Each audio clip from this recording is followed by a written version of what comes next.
Hi, I'm Jenny from REAX, and in today's video I'll be showing you how to add a product to your inventory on Scannable. If you're completely new to Scannable, you can find a video covering the fundamentals through a link in the description.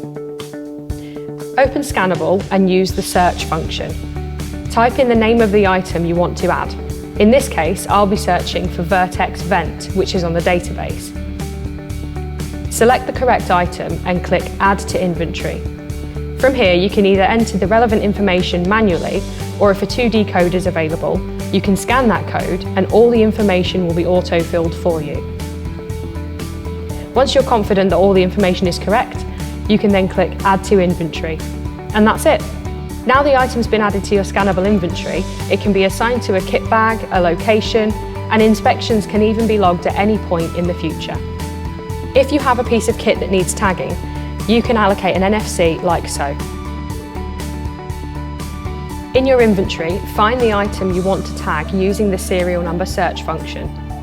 Select Add NFC. Scan a new NFC tag that you'd like to use. Apply the tag to your piece of equipment. And that's it.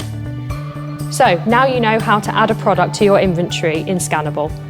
For other instructions on how to use Scannable, you can find more videos in this series.